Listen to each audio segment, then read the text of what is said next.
That story's crazy. Your the Fifth Harmony story. Oh yeah, tops to bottom. But guess who I am now?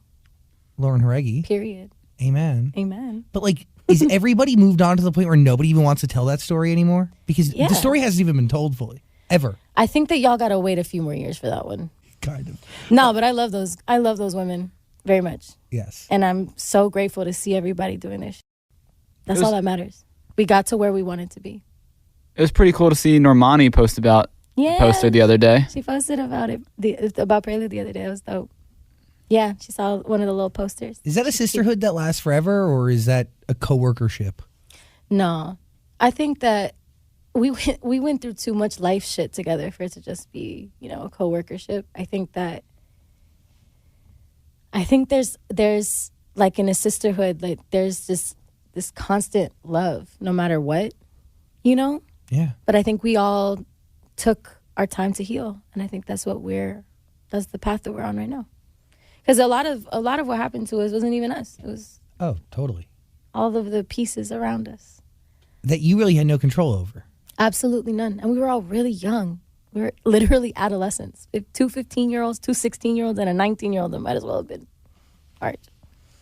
It's really interesting because you're on yourself. You all are on this journey of self and finding yourself through art. I think things that you weren't really allowed to do, like things that got paused once you ended up winning and the group was formed. Mm-hmm.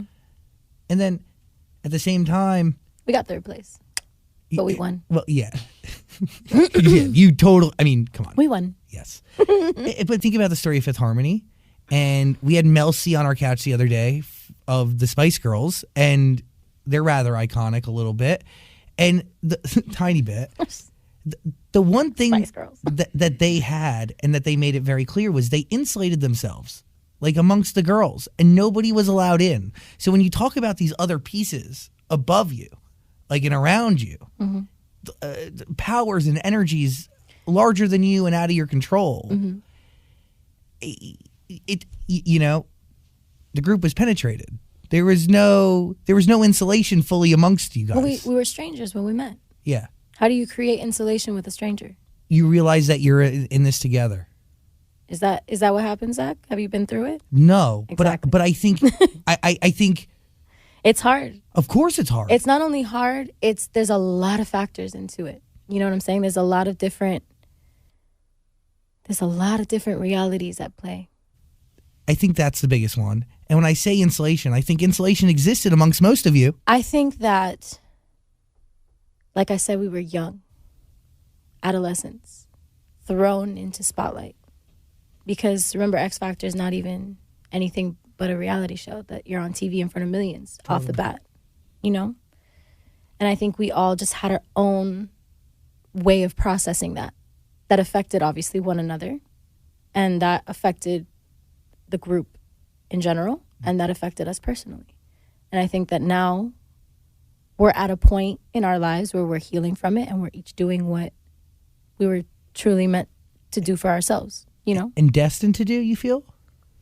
Yeah, because I do, because, again, if it hadn't happened exactly how it did, I would not be where I am. So I don't regret a second of anything that happened. You know what I'm saying? Even if it wasn't the best experience, sometimes it was the best experience. And that's life. It's a multitude of this constant crossing of positive and negative, And for me, once I got to the point in my healing journey where I realized that I'm not a victim, that I am a product of my experiences and trauma, but that I'm responsible for healing that, and I'm responsible for how I show up for myself, and I can't blame people for who they are when they're hurt.